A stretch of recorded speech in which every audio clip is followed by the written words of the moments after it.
자, 여러분.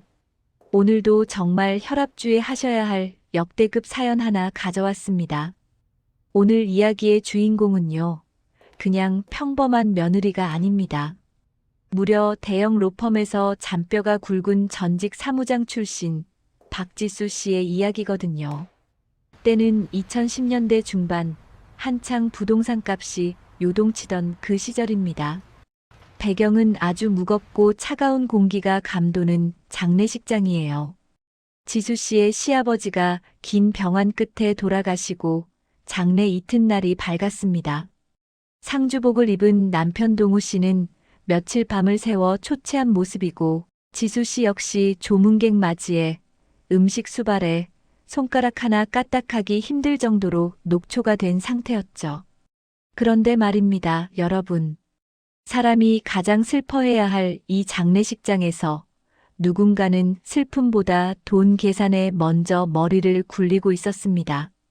바로 지수 씨의 시어머니 송정숙 여사였죠. 장례식장 한편에 마련된 작은 내실, 향 냄새가 코를 찌르는 그 좁은 방으로 송 여사가 아들 동우와 며느리 지수를 불러들입니다.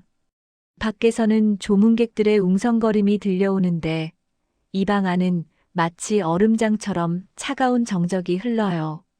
송 여사가 찻잔을 내려놓으며 입을 뗍니다. 동우야, 그리고 지수 너도 잘 들어라. 내 아버지가 가시면서 남긴 거, 그거 이제 정리를 좀 해야 하지 않겠니? 자, 여기서부터 본색이 나옵니다. 지수 씨는 직감했죠. 아, 올 것이 왔구나. 사실 지수 씨는 시아버지가 투병하는 3년 동안 본인이 모아둔 비상금은 물론이고 대출까지 끌어다 병원비를 댔거든요.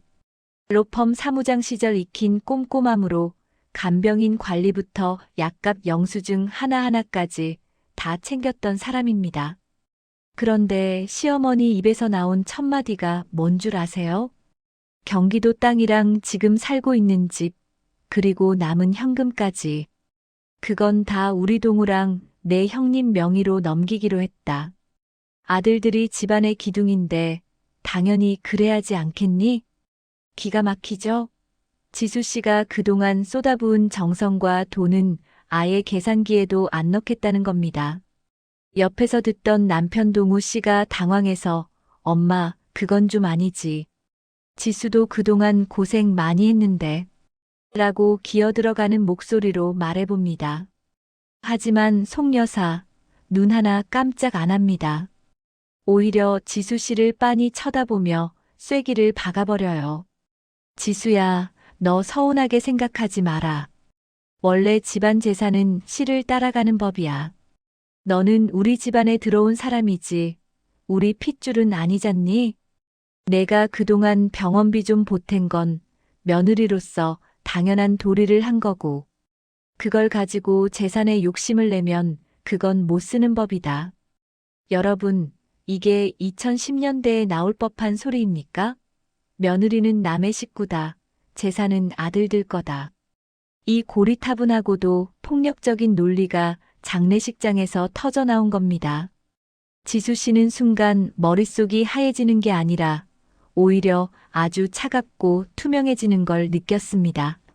로펌에서 수많은 상속 분쟁을 목격했던 그녀의 사무장 DNA가 깨어난 거죠. 지수 씨는 화를 내거나 소리를 지르지 않았습니다. 대신 아주 차분하게 시어머니의 눈을 똑바로 응시하며 물었습니다. 어머니, 그럼 제가 그동안 아버님 병원비와 요양비로 지출한 2억 원에 대해서는 어떻게 생각하세요? 그건 제 개인 대출과 친정에서 빌려온 돈도 포함되어 있는데요. 그러자 송 여사가 코웃음을 칩니다. 얘 좀 봐라. 너 지금 시어머니 앞에서 돈 따지는 거니? 죽은 사람 앞에 두고 이게 무슨 망측한 짓이야.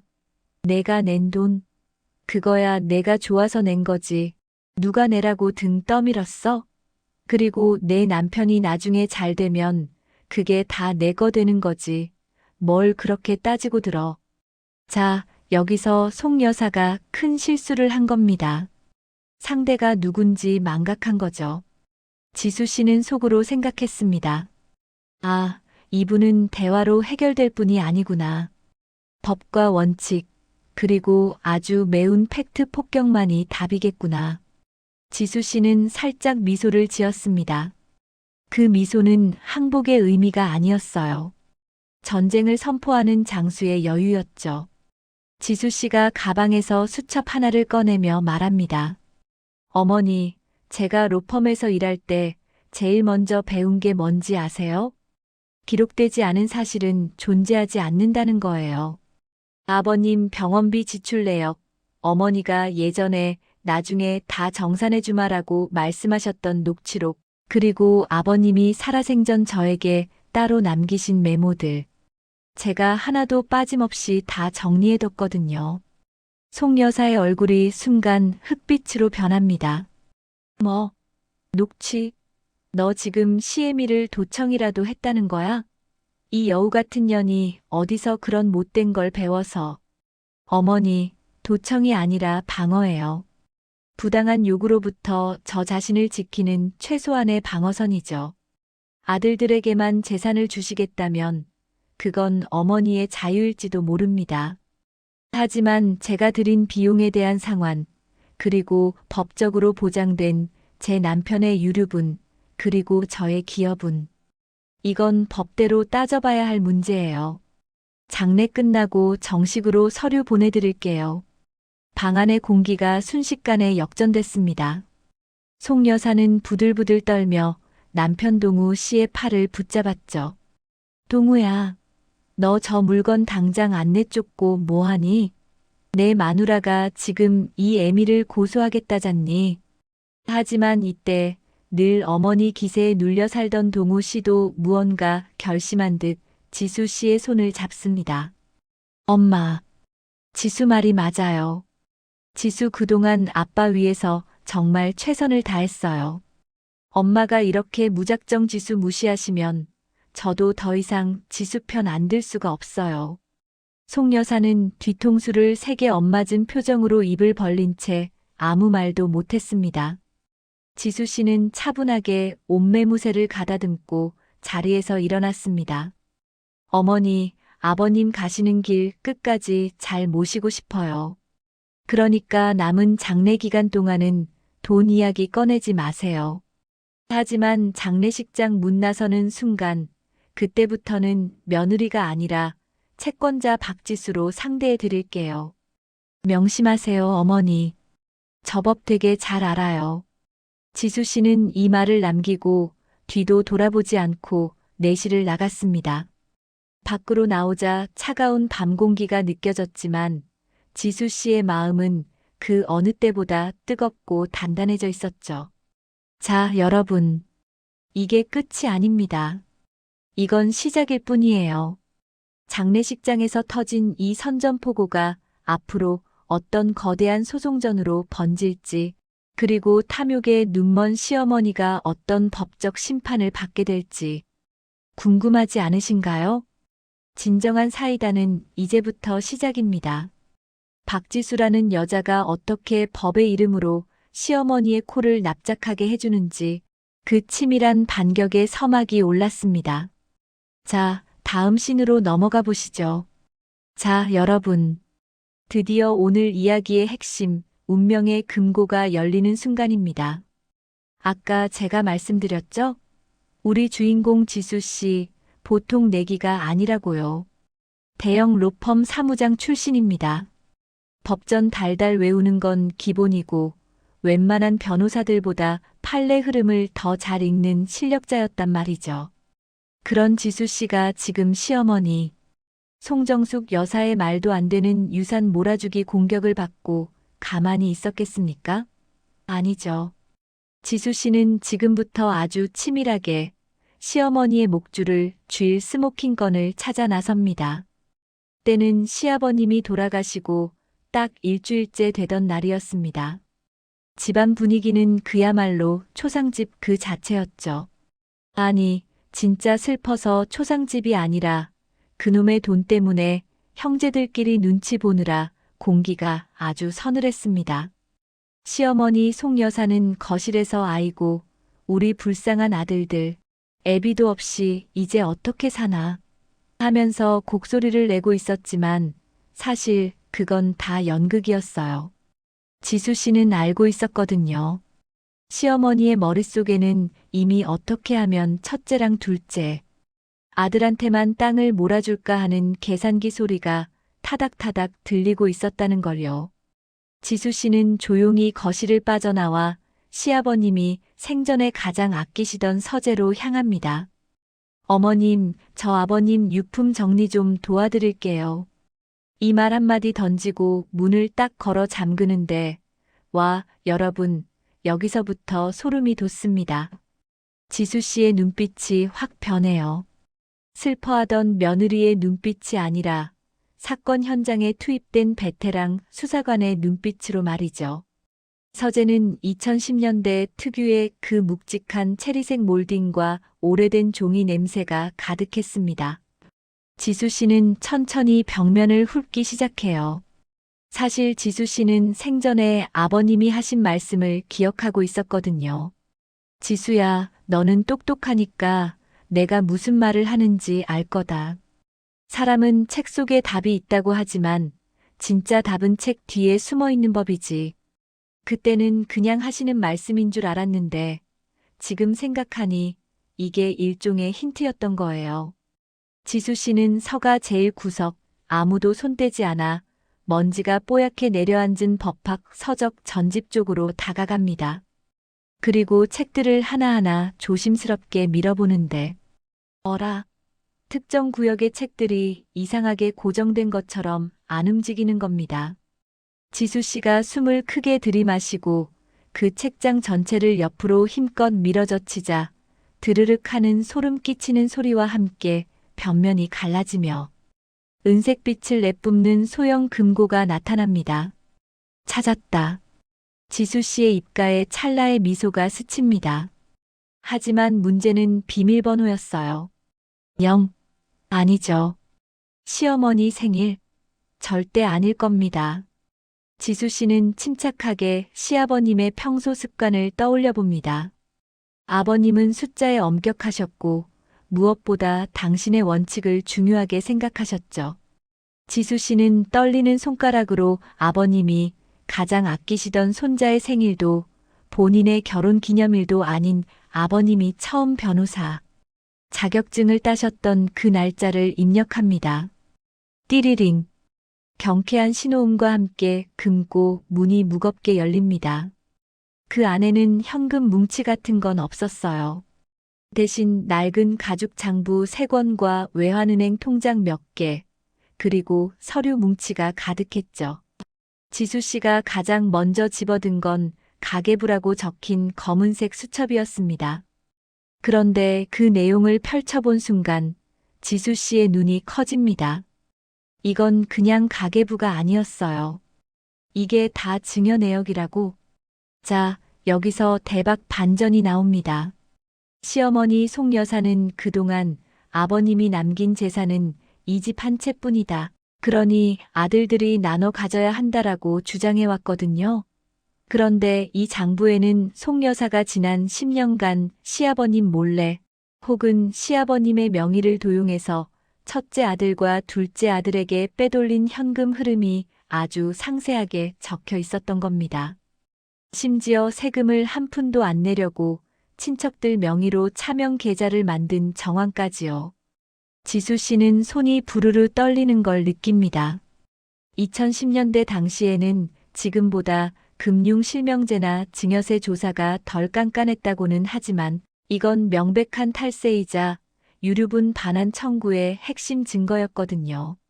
장부 속에는 송 여사의 필체로 5호 아파트 중도금 마이너스 큰아들, 5호 주식 매입비, 마이너스 둘째 이렇게 친절하게도 적혀 있었습니다. 며느리인 지수 씨와 남편 동우 씨에게는 너희는 맞벌이 하니까 여유 있지 않냐, 형들 좀 도와라라며 가스라이팅을 하던 시어머니가 뒤에서는 자기 배속으로 낳은 아들들에게만 수십억 대의 자산을 야금야금 넘겨주고 있었던 거예요. 그때였습니다.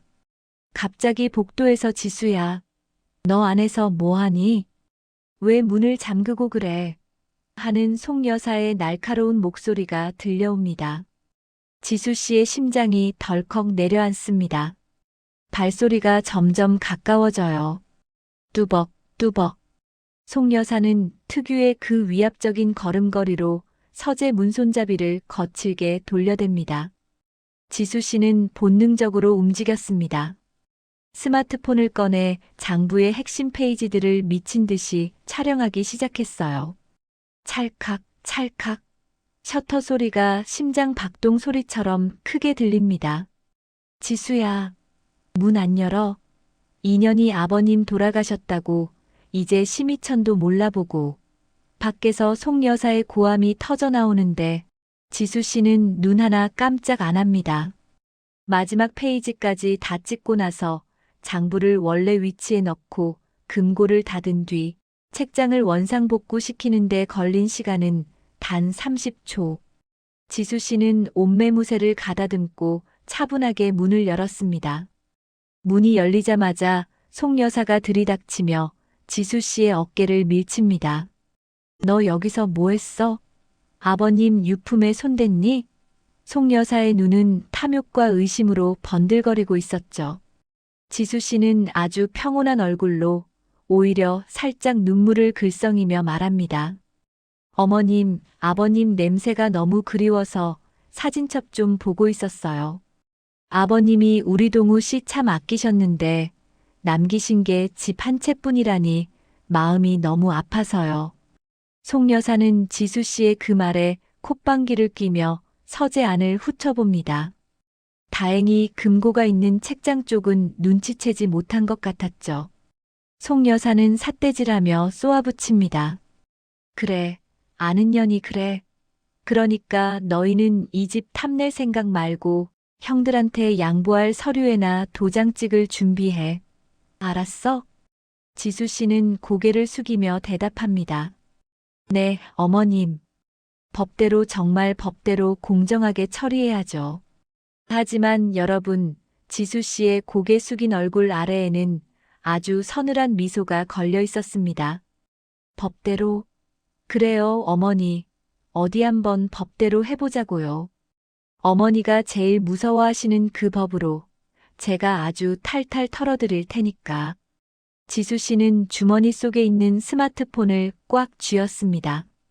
그 안에는 송 여사를 파멸로 이끌, 그리고 남편 동우 씨의 정당한 권리를 되찾아줄 10년.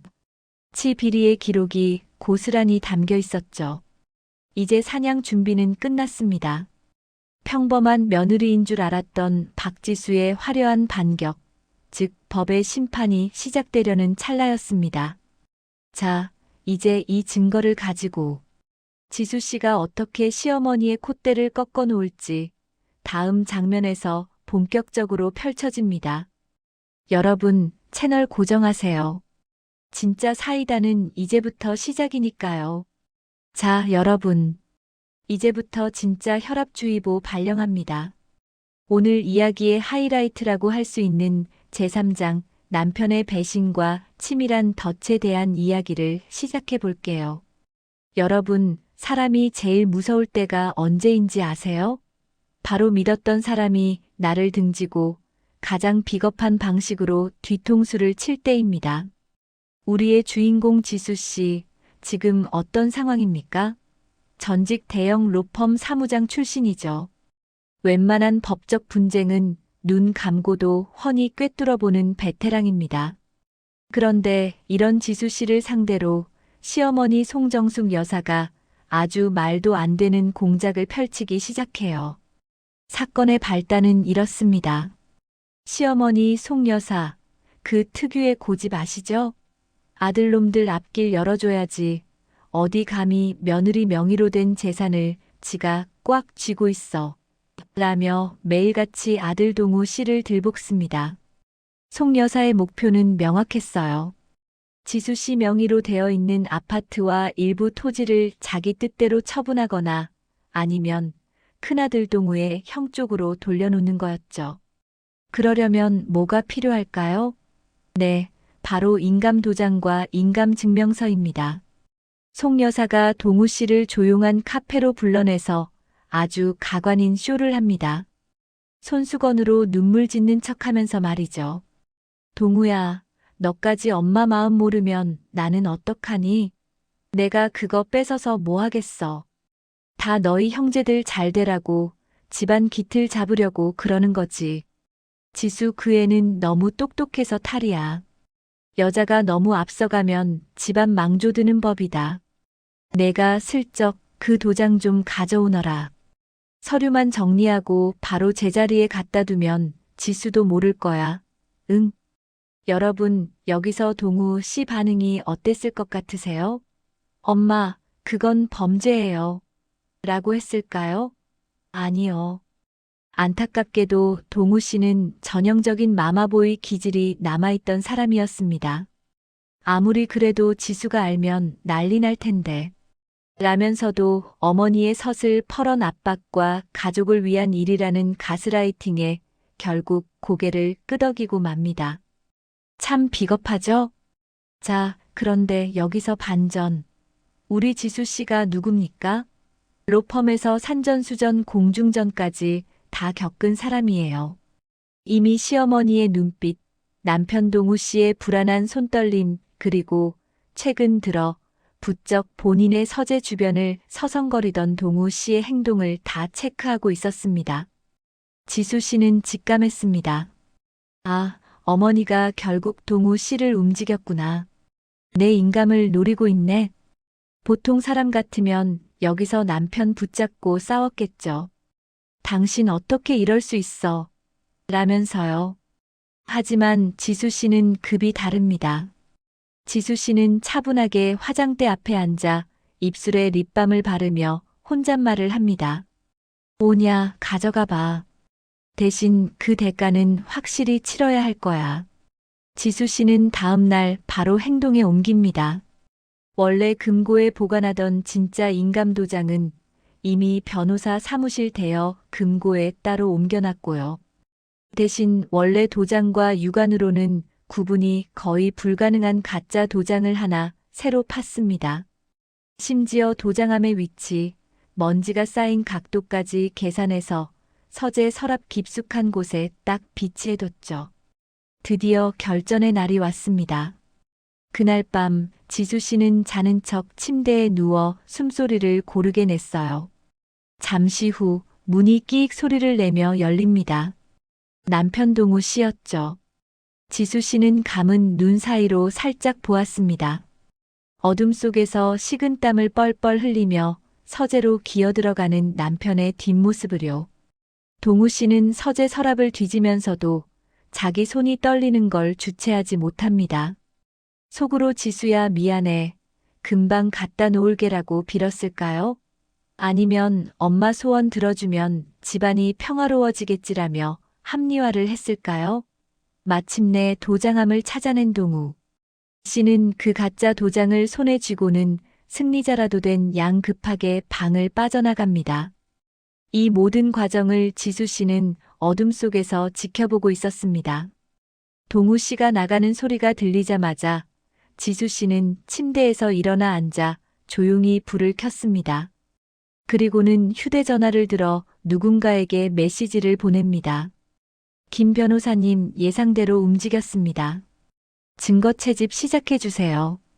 다음 날 아침 송 여사는 동우 씨로부터 도장을 건네받고는 아주 세상을 다 얻은 표정을 짓습니다. 아이고, 우리 아들 잘했다. 이제 다 해결됐어. 지수 그 여우 같은 년 지가 아무리 똑똑해봤자 내 손바닥 아니지. 송 여사는 그 길로 미리 섭외해둔 브로커와 함께 서류 조작에 들어갑니다. 위임장을 만들고 지수 씨의 인감도장을 쾅쾅 찍어대며 승리의 미소를 지었죠. 하지만 여러분, 지수 씨가 판 함정은 이제 시작입니다. 며칠 뒤 지수 씨는 퇴근하고 돌아온 남편 동우 씨 앞에 정성스럽게 저녁상을 차려줍니다. 평소보다 더 화기애애한 분위기였죠. 동우 씨는 도장을 훔쳤다는 죄책감 때문인지 지수 씨 눈도 제대로 못 마주치고 찌개만 뒤적거립니다. 이때 지수 씨가 아주 부드러운 목소리로 묻습니다. 여보, 요즘 어머니 연락 자주 오시지? 뭐 별일 없으셔? 동우 씨는 깜짝 놀라 숟가락을 떨어뜨릴 뻔하죠. 아, 아니, 그냥 안부 전하지 뭐. 왜? 지수 씨는 생긋 웃으며 대답합니다. 아니, 그냥. 요새 집안 서류를 정리하다 보니까 서재에 있던 내 인감 도장이 좀 이상한 것 같아서 누가 건드린 것 같기도 하고. 그런데 여보, 당신은 모르겠지만 내 인감 도장에는 나만 아는 표식이 있거든. 위조 방지용으로 아주 미세하게 흠집을 내놨거든. 이 말을 듣는 순간 동우 씨의 얼굴이 하얗게 질립니다. 표식? 흠집? 머릿속이 하얘졌겠죠. 지수 씨는 그 모습을 즐기듯 천천히 말을 이어갑니다. 만약에 말이야, 누군가 내 허락 없이 그 도장을 써서 서류를 만들면 그건 사문서 위조에 인장 부정 사용죄까지 겹쳐서 아주 큰 벌을 받게 돼. 특히 그게 가족이라도 예외는 없대. 내가 아는 법조계 인맥들이 얼마나 무서운지 당신도 알지? 동우 씨는 이제 거의 울상이 됩니다. 지수 씨는 차갑게 식은 눈빛으로 남편을 응시하며 쐐기를 박습니다. 동우 씨, 혹시 어머니한테 내 도장 갖다 드린 거 아니지? 아니라고 믿어. 만약 그랬다면 그건 나를 배신한 걸 넘어서 우리 가족을 파멸로 몰아넣는 일이니까. 여러분, 여기서 지수 씨의 치밀함이 돋보이는 게 뭐냐면요. 단순히 남편을 겁주는 데서 그치지 않았다는 겁니다. 이미 송 여사가 그 가짜 도장을 찍어 제출한 서류들은 효력이 전혀 없을 뿐더러 오히려 그 서류들이 범죄의 증거가 되도록 미리 세팅을 끝내놓은 상태였거든요. 송 여사는 자기가 이겼다고 생각하고 희희낙낙하며 인감증명서를 떼러갔겠죠? 하지만 거기서 기다리고 있는 건 서류 통과가 아니라 경찰서에서 걸려온 전화였습니다. 인감 도장이 등록된 것과 다르다는 신고와 함께 이미 해당 부동산에 대해 처분 금지 가처분 신청이 들어갔다는 청천벽력 같은 소식이었죠. 지수 씨는 남편의 흔들리는 눈동자를 보며 속으로 확신했습니다. 이제 남편은 내 편이 되거나 아니면 어머니와 함께 무너지거나 둘 중 하나를 선택해야 할 거야. 자, 여러분. 시어머니의 탐욕이 불러온 이 도둑질 연극, 그리고 그 모든 걸 손바닥 위에 올려놓고 굴리는 지수 씨의 반격. 이제 본격적인 법적 전쟁의 서막이 올랐습니다. 남편 동우 씨는 과연 끝까지 어머니를 감쌀까요? 아니면 지수 씨 앞에 무릎을 꿇고 자백하게 될까요? 송 여사는 지금 자기가 파놓은 구덩이에 자기가 빠졌다는 사실을 꿈에도 모른 채 아직도 가짜 도장이 찍힌 서류를 들고 큰 소리를 치고 있습니다. 하지만 곧 알게 되겠죠. 전직 로펌 사무장의 무서움이 어떤 것인지 말입니다. 여기서 지수 씨가 보여준 결단력, 정말 소름 돋지 않습니까? 상대가 가장 비겁한 수를 쓸 때 똑같이 감정적으로 대응하는 게 아니라 더 치밀한 법에 그물을 짜놓는 그 자세. 이것이야말로 진정한 사이다의 정석이죠. 자, 다음 장에서는 이제 이 가짜 도장이 송 여사의 목을 어떻게 조여가는지, 그리고 그 과정에서 동우 씨가 어떤 처절한 선택을 하게 되는지 아주 디테일하게 풀어보겠습니다. 여러분, 채널 고정하세요. 이제부터 진짜 본격적인 정의구현이 시작됩니다. 자, 여러분. 이제부터가 진짜입니다. 지금까지의 갈등은 예고편에 불과했어요. 오늘 들려드릴 이 4번 씬, 쫓겨난 며느리 파트는 그야말로 분노지수가 성층권을 뚫고 올라가는 구간입니다. 자, 상상해보세요. 2010년대 중반, 햇살은 따스한데 집안 공기는 영하 30도쯤 되는 그 서늘한 분위기를요. 우리 주인공 지수 씨, 전직 대형 로펌 사무장 출신이라고 말씀드렸죠? 이분 성격이 어떻습니까?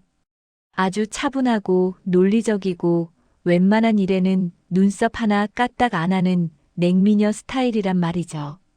그런데 이 차분함이 오히려 시어머니 송정숙 여사의 화를 돋우는 촉매제가 됩니다. 송 여사 입장에서는 며느리가 바락바락 대들어야 어디서 어른한테 하고 소리라도 칠 텐데 지수 씨는 법전 읽듯이 조목조목 팩트만 집어대니 미치고 팔짝 뛸 노릇인 거죠. 결국 송 여사가 선택한 방법은 뭐였을까요? 네, 바로 여론 조작과 강제 집행이었습니다. 사건의 발단은 이렇습니다. 송 여사는 동네 부녀회며 친척들 모임이며 가리지 않고 돌아다니며 입을 풀기 시작해요. 아이고, 내 팔자야. 내가 저런 여우 같은 걸 며느리로 들여서 집안 거덜나게 생겼어. 라며 대성통곡 쇼를 벌입니다. 내용은 가관이죠. 지수 씨가 남편 몰래 시댁 건물을 자기 명의로 돌리려고 서류를 조작했다느니 시어머니가 준 보석을 팔아치웠다느니 하는 생판 거짓말들을 아주 찰지게 섞어서 퍼뜨립니다. 자, 여기서 대박 사건이 터집니다. 어느 토요일 오후였어요. 지수 씨는 거실에서 조용히 서류를 검토하고 있었죠. 그런데 갑자기 현관 도어락 번호가 급하게 눌리는 소리가 들리더니 송 여사가 형님네 식구들까지 대동하고 들이닥칩니다. 야, 박지수, 너 당장 짐 싸서 나가. 송 여사의 고함이 아파트 거실 천장을 때립니다. 지수 씨는 당황하지 않고 안경을 벗으며 묻죠. 어머니, 연락도 없이 이게 무슨 일인가요? 그러자 송 여사가 눈을 부릅뜨고 달려듭니다. 어디서 꼬박꼬박 말대답이야.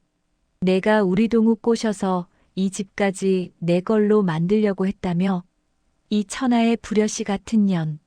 내가 감히 내 아들 재산을 노려. 여러분, 이 상황에서 지수 씨는 어땠을까요? 울고불고 빌었을까요? 아니요.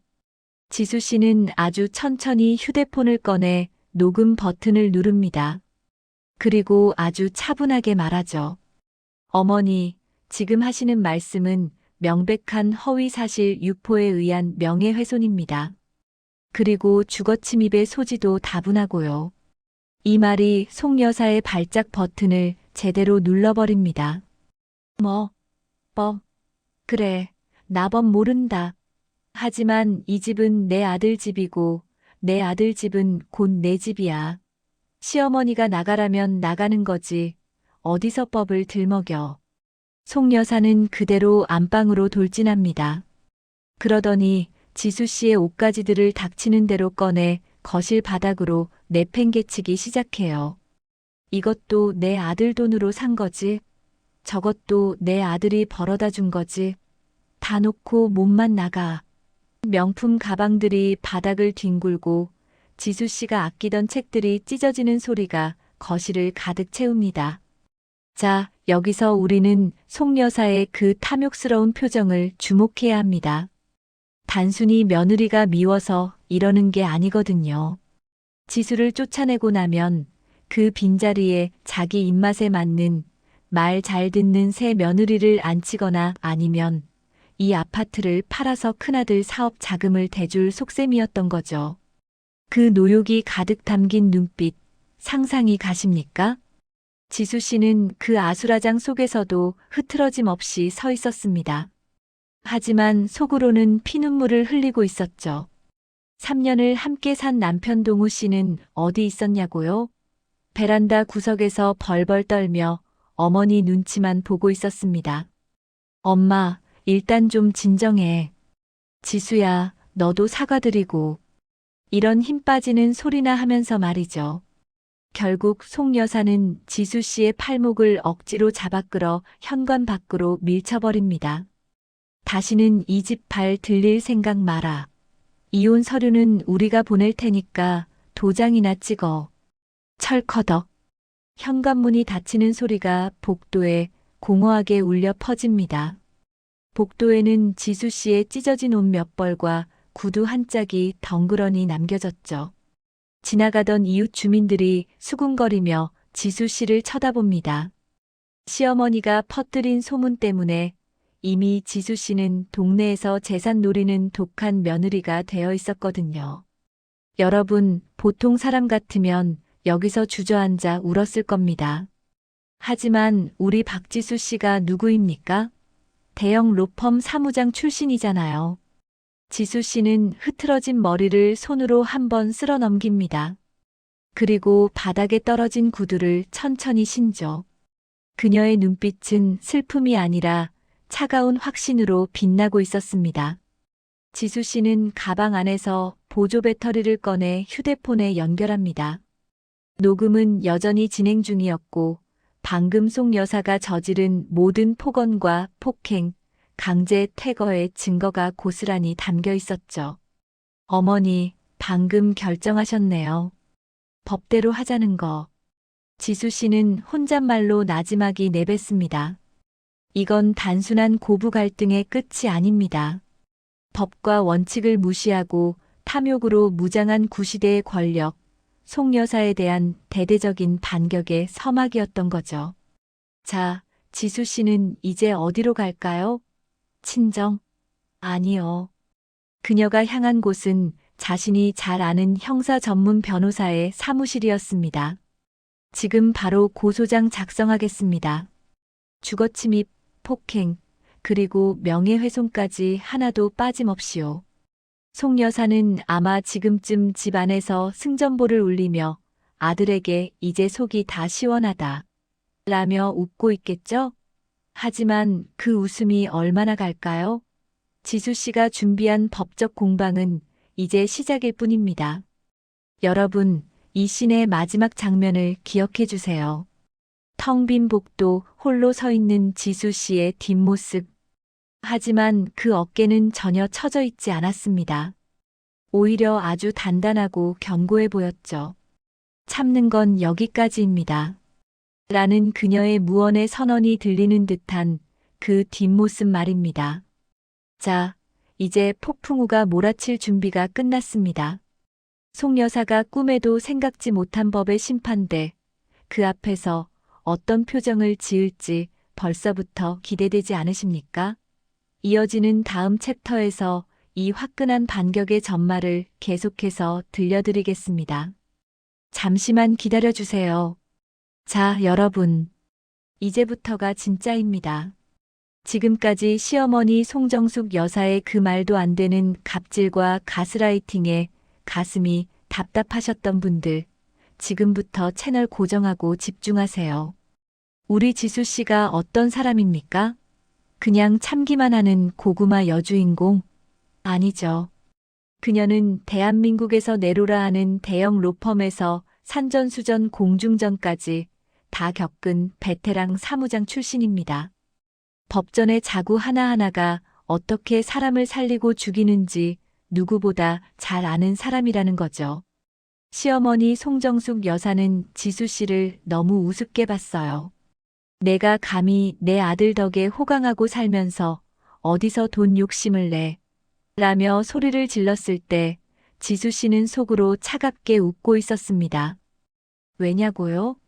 법적으로 따져보면 그 호강을 시켜준 건 남편 동우 씨가 아니라 결혼 전부터 차곡차곡 모아온 지수 씨의 자산과 그녀의 명석한 재테크 실력이었으니까요. 자, 이제 장면은 지수 씨의 서재로 바뀝니다. 밤 11시 모두가 잠든 시간. 거실에 불은 꺼져 있지만 지수 씨의 서재 문틈으로는 서늘한 푸른빛이 새어나오고 있습니다. 지수 씨는 지금 노트북 앞에 앉아 있습니다. 그 앞에는 시어머니가 그토록 꽁꽁 숨기려 했던 집안의 자산 내역서, 그리고 남편 몰래 송 여사가 빼돌렸던 증여세, 탈루 정황들이 빼곡히 적힌 엑셀 파일이 띄워져 있죠.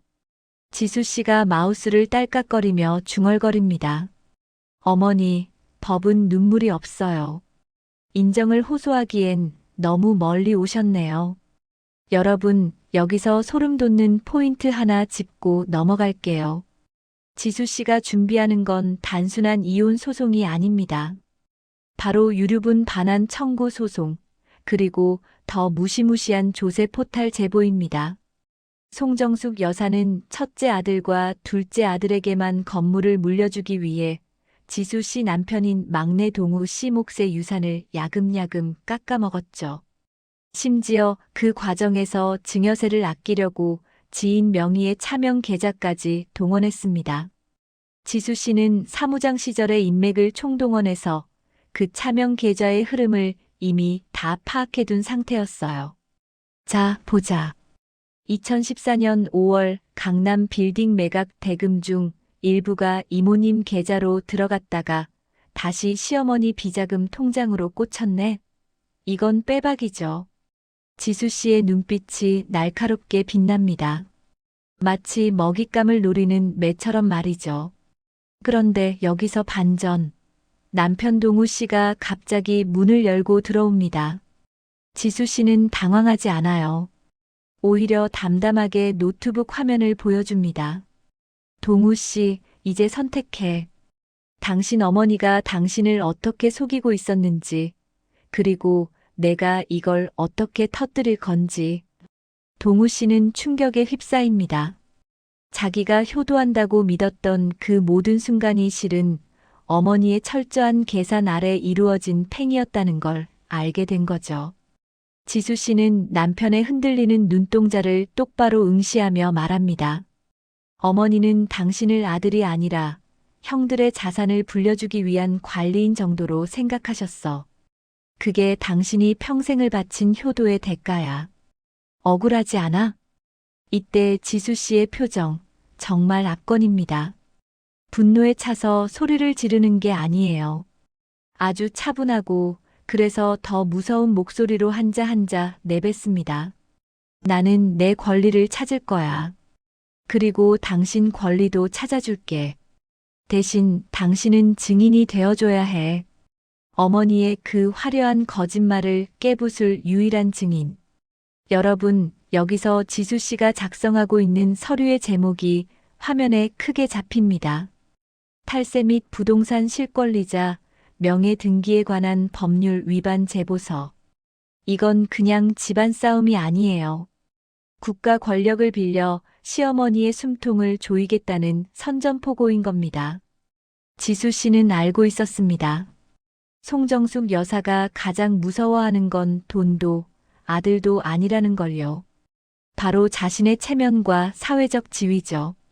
동네 복부인들 사이에서 고상한 척, 법 없이도 살 사람인 척 연기했던 그 가면을 지수 씨는 아주 처참하게 찢어버릴 계획을 세운 겁니다. 어머니, 제가 말씀드렸죠? 남의 눈에 피눈물 나게 하면 본인 눈에는 법전이 박힌다고요. 지수 씨는 차가워진 커피 한 모금을 마시며 서류의 전송 버튼 위에 마우스를 올립니다. 자, 이 전송 버튼 하나가 눌리는 순간 송정숙 여사의 평온했던 황혼기는 끝이 납니다. 지수 씨는 단순히 돈을 더 받으려는 게 아니에요. 며느리라는 이유로, 여자라는 이유로, 그리고 착한 사람이어야 한다는 프레임에 갇혀 당해야 했던 그 수많은 모욕에 대한 이자를 법정 이율보다 훨씬 높게 쳐서 돌려주려는 겁니다. 지수 씨는 책상 위에 놓인 시어머니와 찍은 가족 사진을 슬쩍 쳐다봅니다. 사진 속에서 가식적인 미소를 짓고 있는 송 여사. 지수 씨는 손가락 끝으로 사진 속 송 여사의 얼굴을 톡톡 건드리며 나지막이 속삭입니다. D-데이는 내일이에요, 어머니. 기대하세요. 제가 준비한 선물 아주 정성스럽게 포장했거든요. 이 씬의 마지막, 지수 씨가 노트북을 덮는 소리가 탁 하고 방 안에 울려 퍼집니다. 그 소리는 마치 단두대의 칼날이 떨어지는 소리처럼 서늘하게 들립니다. 이제 반격의 서막이 올랐습니다. 과연 송정숙 여사는 자신이 키운 이 영리하고 무서운 호랑이 며느리의 공격을 어떻게 받아낼까요? 아니, 받아낼 수나 있을까요? 여러분, 이제 다음 챕터에서 펼쳐질 법정 공방과 시어머니의 처절한 몰락, 기대하셔도 좋습니다. 지수 씨의 치밀한 복수는 이제 겨우 시작일 뿐이니까요. 자, 지수 씨의 그 서늘한 미소를 뒤로하고 우리는 이제 폭풍우가 몰아칠 다음 날 아침으로 넘어가 보겠습니다. 끝까지 눈 떼지 마세요. 진짜 사이다는 이제부터 시작입니다. 자, 여러분. 드디어 올 것이 왔습니다. 오늘 이야기가 아주 절정으로 치닫는 구간이에요. 바로 서울가정법원 제3호 법정. 그 차갑고도 엄숙한 공기가 감도는 곳에서 벌어진 진실의 방 시간입니다. 상상해 보세요. 2014년의 어느 눅눅한 여름날이었습니다. 법원 복도에는 긴장감이 팽팽하게 흐르고 있어요. 한쪽에는 화려한 비단 개량 한복을 쫙 빼입고 손에는 명품 가방을 든 시어머니 송정숙 씨가 앉아 있습니다. 겉으로는 아주 고상한 척 자식 잃고 며느리한테 구박받는 가련한 노인 코스프레를 하고 있죠. 하지만 그 눈빛은 어떻습니까? 아주 살기가 등등합니다. 오늘 너 죽고 나 살자는 심산인 거죠. 그 반대편에는 우리의 주인공, 박지수 씨가 서 있습니다. 지수 씨, 보통 내공이 아니잖아요. 대형 로펌 사무장 출신입니다. 법전 좀 읽어봤고, 법정 돌아가는 꼬라지, 누구보다 잘 아는 베테랑이에요. 깔끔한 네이비 정장에 머리를 하나로 단정하게 묶고, 무표정한 얼굴로 서류 뭉치를 꽉 쥐고 있습니다. 자, 드디어 법정 문이 열리고 재판이 시작됩니다. 판사가 들어오고 송정숙 씨 측 변호사가 먼저 포문을 엽니다. 아, 이 변호사도 참 가관이에요. 돈만 주면 뭐든 하는지 아주 자극적인 워딩을 쏟아냅니다. 존경하는 재판장님, 피고 박지수는 시아버지가 투병 중일 때 요양을 핑계로 외부와의 접촉을 차단했습니다. 심지어 끼니도 제대로 챙기지 않는 등 학대에 가까운 대우를 했고 고인의 인지 능력이 떨어진 틈을 타 재산을 가로채려 모의했습니다. 여기 그 증거로 친척들의 진술서가 있습니다. 이 말을 듣자마자 송정숙 씨가 갑자기 손수건으로 눈가를 찍어 누르며 흐느끼기 시작합니다. 아이고, 내 팔자야. 남편을 그렇게 짐승처럼 가둬두고. 내가 우리 아들들 유산은 어떻게든 지켜야지. 저런 독사 같은 년한테는 단 한 푼도 못 줍니다. 여러분, 법정 안이 순식간에 술렁입니다. 방청객들도 어머, 저 며느리 진짜 무섭네 하는 표정으로 지수 씨를 쳐다봐요.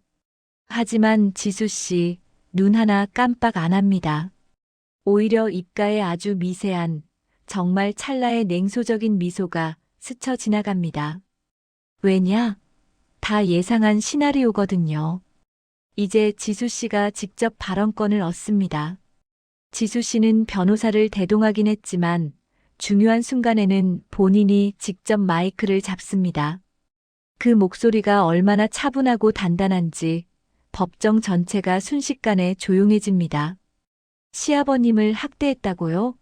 제가 끼니를 걸렀다고 하셨나요, 어머니? 지수 씨가 송정숙 씨를 똑바로 쳐다봅니다. 송 씨는 순간 찔끔하면서도 고개를 더 쳐들어요. 그래, 이 독한 년아.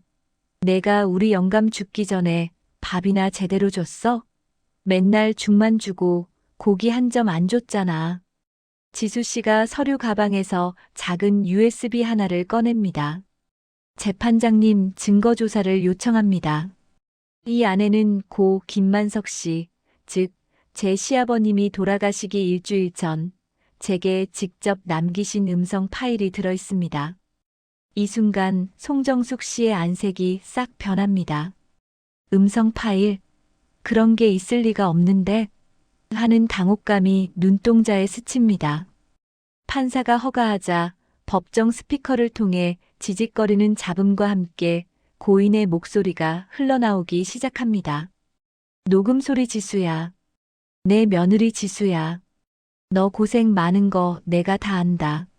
네 시어머니랑 아들놈들은 내 재산만 탐내지. 내 대소변 받아내고 욕창 닦아준 건 너밖에 없구나. 법정이 찬물을 끼얹은 듯 조용해집니다. 녹음 속 시아버님의 목소리는 비록 기력이 없어 보였지만 정신만은 아주 또렷했습니다. 녹음 소리 계속 정수가 당신 들으라고 이 녹음 남긴다. 지수가 나 학대한다고 거짓말하지 마라. 당신 지난달에 나 병원비 아깝다고 요양원으로 보내자고 지수한테 악썼던 거 내가 벽 너머로 다 들었어. 내 전 재산은 지수가 관리하는 게 맞다. 그래야 당신이 헛돈 안 쓰고 여생을 보낼 수 있을 테니까. 자, 여기서 대박 반전. 시아버님은 단순히 감정적인 호소를 한 게 아니었습니다. 그 녹음본에는 송정숙 씨가 다른 아들들과 모의해서 시아버님의 명의를 몰래 도용하려 했던 구체적인 날짜와 정황까지 고인의 입을 통해 낱낱이 밝혀지고 있었던 겁니다. 송정숙 씨는 이제 울음을 그쳤습니다. 아니, 울음이 쏙 들어갔죠. 얼굴이 불락푸르락해지더니 갑자기 고함을 지릅니다. 이거 가짜야. 조작된 거야. 전현이 목소리 변조한 거라고. 그때였습니다. 그동안 구석에서 고개를 푹 숙이고 있던 남편 김동우 씨가 자리에서 벌떡 일어납니다. 그는 어머니의 기세에 눌려 평생을 착한 아들로만 살아왔던 사람입니다. 하지만 아내 지수 씨가 혼자서 그 모든 화살을 다 막고 있는 모습을 더 이상 볼 수 없었던 거죠. 어머니, 그만하세요. 그거 아버지 목소리 맞잖아요. 저도 그날 문 밖에서 다 들었습니다. 아버지가 지수한테 미안하다고 고맙다고 우시는 거 저도 다 들었다고요. 동우 씨의 목소리가 떨리지만 단호하게 울려 퍼집니다. 송정숙 씨는 믿었던 아들의 배신의 뒤통수를 세게 엇맞은 표정으로 주저앉습니다. 동우 너까지 어떻게 나한테 이럴 수가 있어? 지수 씨는 이 틈을 놓치지 않습니다. 아주 차갑고 날카로운 메스를 들이대듯 마무리를 짓습니다. 재판장님, 시어머니께서는 제가 재산을 가로채려 했다고 주장하셨지만 시아버님의 유언장과 이 음성 파일의 공증본을 제출하겠습니다.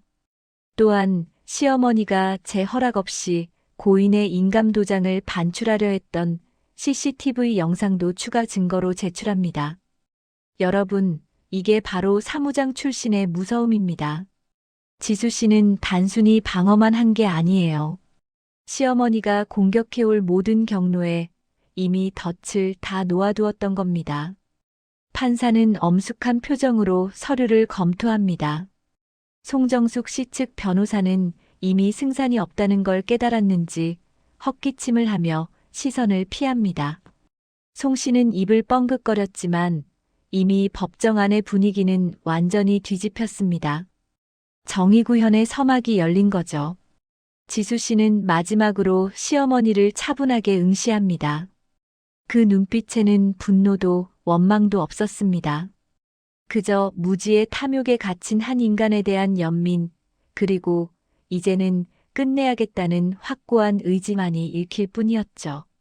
어머니, 욕심이 눈을 가리면 가족도 법도 안 보이시는 모양이지만 법은 생각보다 정직합니다. 이제 그 대가를 치르셔야 할 시간이에요. 자, 여러분. 이 장면 소름 돋지 않습니까? 며느리를 만만하게 보고 사지로 몰아넣으려던 시어머니가 오히려 자신이 파놓은 구덩이에 스스로 빠져버린 이 순간, 법정 문을 나서며 지수 씨가 깊은 숨을 내쉴 때 우리 시청자분들도 아마 가슴속 묵은 체증이 싹 내려가는 기분을 느끼셨을 겁니다. 하지만 이게 끝이 아닙니다. 이 패배를 받아들이지 못한 송정숙 씨가 법정 밖에서 마지막 발악을 준비하고 있었거든요. 지수 씨는 과연 이 완벽한 법적 승리를 어떻게 매듭지을까요? 끝까지 한치의 방심도 허용하지 않는 박지수의 반격, 다음 장면에서 계속됩니다. 자, 여러분. 드디어 올 것이 왔습니다.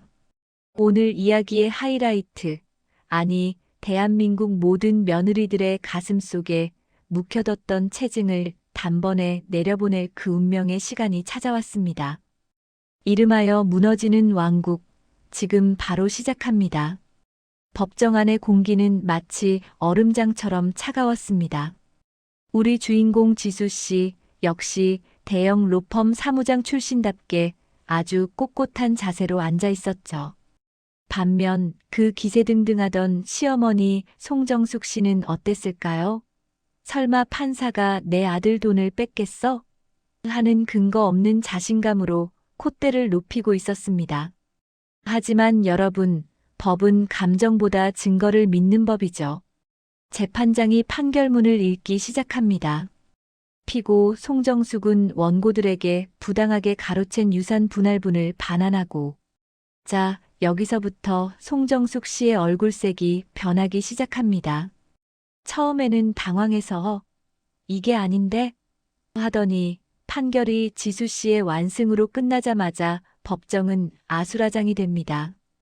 판사님, 이게 말이 됩니까? 내가 내 아들들 챙기겠다는데 왜 나라가 간섭이야? 저 여우 같은 며느리가 다 꾸민 일이라고요. 송정숙 씨는 법정 바닥에 주저앉아 통곡을 하기 시작합니다. 하지만 지수 씨는 눈 하나 깜짝 안 하죠. 오히려 아주 차분하게 다가가서 이렇게 속삭입니다. 어머님, 이제 시작이에요. 소송 비용까지 다 청구할 거니까 준비하세요. 그런데 여러분, 여기서 끝이면 제가 대박 사건이라고 말도 안 했겠죠? 진짜 메인 디시는 이제부터입니다. 지수 씨가 사무장 시절 쌓아온 그 치밀한 정보력으로 뭘 터뜨렸느냐?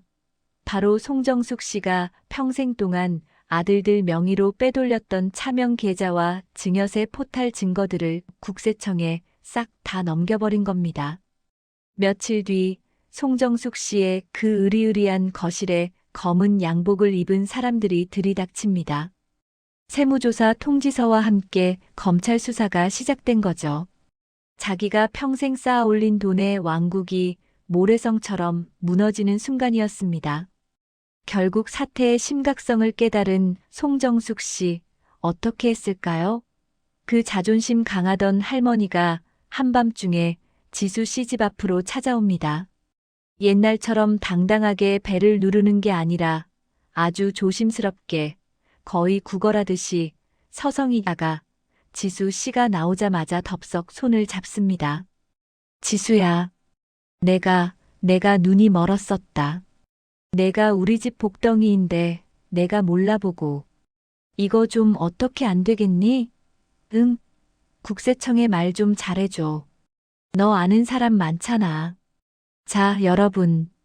여기서 지수 씨의 표정을 상상해 보세요. 옅은 미소를 띄우고 있지만 눈은 아주 서늘합니다. 송정숙 씨는 이제 눈물 콧물 다 쏟으면서 매달립니다. 내가 그 유산, 아니 그보다 더 줄게. 동우랑 너희 집도 새로 해주고 내가 가진 땅도 조금 떼어주마. 그러니까 제발 이 수사 좀 멈춰줘. 나 이 나이에 감옥 가면 죽어, 지수야. 이게 바로 인간의 본성이죠? 자기가 갑일 때는 며느리를 소모품 취급하더니 자기 목이 조여오니까 이제야 지수야 소리가 절로 나오는 겁니다. 송정숙 씨는 거의 무릎을 꿇을 기세로 지수 씨의 소매를 붙잡고 흔들었습니다. 그 화려하던 금반지 낀 손이 파르르 떨리는데 그 모습이 참 가관이었죠. 지수 씨는 천천히 송정숙 씨의 손을 뿌리칩니다. 그리고 아주 나직하게 하지만 뼈를 때리는 한마디를 던집니다. 어머님, 제가 처음 소송 시작할 때 말씀드렸죠? 법대로 하자고요. 어머님이 가장 좋아하시던 그 법, 이제 그 법의 심판을 오롯이 받으시면 됩니다. 제가 해드릴 수 있는 건 없어요. 아, 하나 있네요. 유능한 변호사 한 명 소개해 드릴까요? 수임료는 아주 비싸겠지만요. 너 정말 이럴 거니? 우리 동우 봐서라도, 내 남편 얼굴 봐서라도. 송정숙 씨가 마지막 카드로 아들 이름을 꺼내자 지수 씨 뒤에서 묵묵히 서 있던 남편 동우 씨가 드디어 입을 뗍니다. 동우 씨도 이제야 정신을 차린 거죠. 어머니, 그만하세요. 지수 말이 맞아요. 저도 이제 어머니의 그 잘못된 욕심 더 이상 안 받아줄 겁니다. 검찰 조사 성실히 받으세요. 그게 우리가 살 길이에요. 이 말 한마디에 송정숙 씨는 완전히 무너져 내립니다. 자신이 평생을 바쳐 내 편으로 만들려 했던 아들마저 등을 돌린 거죠. 송정숙 씨는 힘없이 아파트 복도 바닥에 털썩 주저앉았습니다. 그 화려한 명품 코트가 먼지투성이가 되는지도 모른 채 말이죠. 지수 씨는 그런 시어머니를 차갑게 내려다보다가 뒤도 안 돌아보고 현관문을 닫고 들어갑니다. 철커덕하고 문이 잠기는 소리. 그건 단순한 문 잠기는 소리가 아니라 송정숙 씨가 누려왔던 부당한 권력의 시대가 완전히 끝났음을 알리는 종소리와도 같았습니다. 자, 여러분. 이번 씬의 핵심은 이겁니다. 권선징악? 맞습니다. 하지만 더 중요한 건 부당한 요구에 침묵하지 않고 자신만의 칼을 갈아온 지수 씨의 치밀함이죠. 법은 지키는 자에게는 방패가 되지만 악용하는 자에게는 가장 날카로운 창이 되어 돌아온다는 사실을 지수 씨는 몸소 보여준 겁니다. 송정숙 씨는 그날 밤 텅 빈 복도에서 한참을 울다가 돌아갔다고 합니다. 이제 그녀 앞에는 수억 원대의 추징금과 검찰 조사, 그리고 무엇보다 무서운 가족들의 외면이라는 가시밭길만 남게 된 거죠. 자, 이렇게 해서 지수 씨의 완벽한 승리로 클라이맥스가 마무리되었습니다. 하지만 여러분, 진짜 사이다는 아직 한 모금 더 남아 있습니다. 이 사건 이후 송정숙 씨가 어떤 처참한 결말을 맞이했는지, 그리고 지수 씨 부부가 어떻게 새로운 삶을 찾았는지 마지막 챕터에서 계속 이어가겠습니다. 채널 고정하세요. 자, 여러분. 이제 이 기나긴 전쟁의 마침표를 찍을 시간입니다. 법정에서의 그 치열했던 공방, 시어머니 송정숙 여사의 그 서슬퍼런 기세가 한순간에 무너져 내리던 그 현장 기억하시죠? 오늘은 그 폭풍이 지나간 자리, 우리 주인공 지수 씨가 어떻게 자신의 삶을 다시 꽃피웠는지, 그리고 그 곁에서 방황하던 남편 동우 씨는 어떤 선택을 했는지 그 마지막 이야기를 들려드릴까 합니다. 사건이 마무리되고 약 3달 정도가 흘렀을까요? 강남의 한 빌딩 숲, 새로 단장한 티가 팍팍 나는 깔끔한 사무실 하나가 문을 엽니다. 입구에 걸린 현판에는 박지수 행정법률사무소라는 글자가 아주 당당하게 박혀 있어요. 네, 맞습니다. 지수 씨는 이번 상속 소송을 통해 되찾은 제 몫의 유산을 허투루 쓰지 않았습니다. 시어머니가 내가 감히 우리 집안 돈을 탐내? 라며 거품 물고 쓰러질 뻔했던 그 돈. 지수 씨는 그걸로 자신의 경력을 다시 세우는데 올인한 거죠. 사무실 안으로 들어가 볼까요? 지수 씨는 예전 로펌 사무장 시절의 그 날카로운 눈빛을 되찾았습니다. 빳빳하게 다려진 슬랙스의 단정한 셔츠, 그리고 책상 위에 쌓인 서류들. 이제 그녀는 누군가의 며느리, 누군가의 아내가 아닌 전문가 박지수로서 그 자리에 앉아 있습니다. 그런데 이때 조심스럽게 문이 열리며 누군가 들어옵니다. 바로 남편 동우 씨예요. 예전에 그 위풍당당하던 대기업 대리님 모습은 어디 가고 어깨가 축 늘어진 게 딱 봐도 마음고생 꽤나 한 얼굴입니다. 손에는 지수 씨가 제일 좋아하는 아이스 바닐라 라떼 한 잔이 들려 있네요. 동우 씨가 머뭇거리며 책상 앞으로 다가옵니다. 지수야. 아니, 박 소장님. 개업 축하해. 화분이라도 하나 보낼까 하다가 내 성격에 거추장스러운 거 싫어할 것 같아서. 지수 씨는 서류에서 눈을 떼지 않은 채 무심하게 대답합니다. 앉아. 커피는 고마워. 마침 당 떨어지던 참이었는데. 자, 여기서 분위기 한번 보시죠. 예전 같으면 지수 씨가 먼저 일어나서 어머, 여보 왔어? 힘들었지? 하며 챙겼을 텐데 이제는 상황이 완전히 역전됐습니다. 동우 씨는 의자 끝에 걸터 앉아 연신 손바닥을 바지에 문지르며 눈치만 살핍니다. 사실 동우 씨는 지난 몇 달간 지옥을 맛봤거든요. 어머니 송정숙 여사는 패소 이후 다 내 탓이다. 여편네 하나 간수 못해서 이 사달을 만드냐. 며 매일같이 동우 씨를 들볶았고 형제들은 형제들대로 유산 줄어들었다고 난리를 쳤으니까요. 동우 씨가 어렵게 입을 뗍니다. 지수야, 나 어머니 집에서 나왔어. 짐 다 싸서 회사 근처 오피스텔로 옮겼어. 지수 씨가 그제야 고개를 들어 동우 씨를 빤히 바라봅니다. 그 눈빛이 어찌나 서늘한지 동우 씨는 침을 꼴꺽 삼킵니다. 그래서 나한테 칭찬이라도 듣고 싶은 거야? 30 중반 넘어서 엄마 치맛바람에서 벗어난 게 뭐 대단한 벼슬이라고. 아니, 그런 게 아니라 그냥 이제야 알 것 같아서.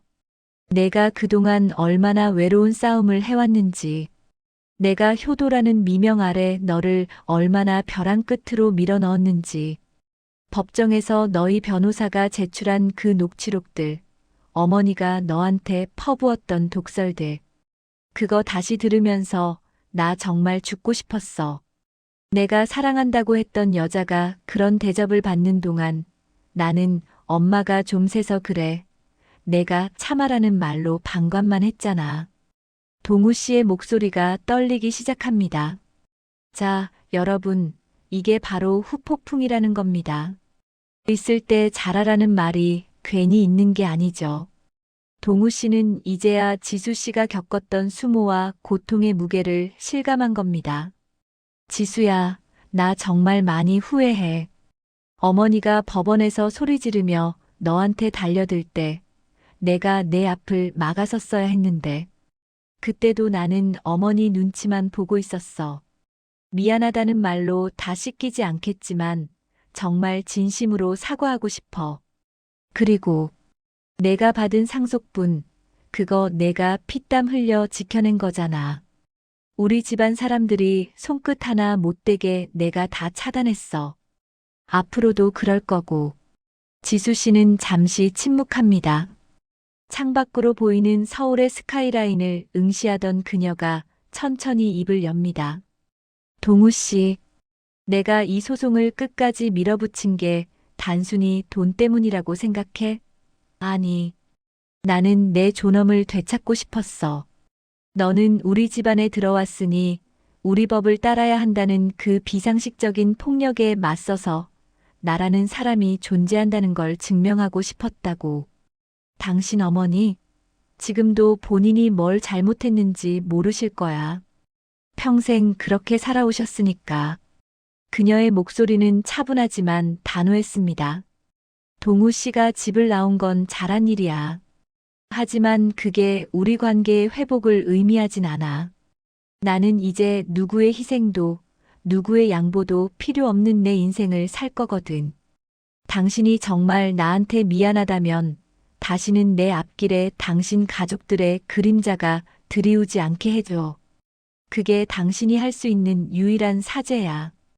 동우 씨는 고개를 깊게 숙였습니다. 굵은 눈물방울이 구두 위로 툭 떨어지더군요. 알았어. 명심할게. 내가 쌓아 올린 이 소중한 평화, 내가 절대 방해하지 않을게. 필요할 때만 불러줘. 그저 멀리서 응원만 할 테니까. 동우 씨가 떠난 후 사무실에는 정적이 찾아옵니다. 하지만 그 정적은 예전의 숨막히는 압박감이 아니라 평온하고 자유로운 공기였습니다. 지수 씨는 책상 위에 놓인 서류 파일 하나를 집어듭니다. 거기에는 새로운 의뢰인의 이름이 적혀 있습니다. 시어머니의 부당한 대우로 고통받는 또 다른 며느리의 사건이죠. 지수 씨는 엷은 미소를 지으며 펜을 잡습니다. 자, 이제 시작해 볼까? 여러분, 이 이야기의 끝은 화려한 복수극으로 끝나는 게 아닙니다. 한 여성이 낡은 가습주의와 부당한 관습의 족쇄를 스스로 끊어내고 자신의 전문성을 바탕으로 세상에 우뚝 서는 성장담인 거죠. 송정숙 여사는 아마 평생을 방구석에서 며느리 욕을 하며 보내겠지만 지수 씨는 이제 그 소음이 들리지 않는 곳까지 높이 올라갔습니다. 자신의 권리를 찾는 것은 이기적인 게 아닙니다. 당연한 것을 당연하게 요구하는 용기, 그리고 그 용기를 뒷받침할 실력을 갖추는 것. 그것이야말로 진정한 승리가 아닐까요? 지수 씨의 새로운 시작을 응원하며 오늘 이야기는 여기서 마칩니다. 여러분도 혹시 누군가에게 부당한 희생을 강요받고 있진 않나요? 그렇다면 기억하세요. 여러분의 인생을 구원할 수 있는 사람은 오직 여러분 자신뿐이라는 사실을요. 지수 씨처럼 당당하게 자신의 길을 개척해 나가는 모든 분들을 응원하겠습니다. 지금까지 썰방 작가였습니다.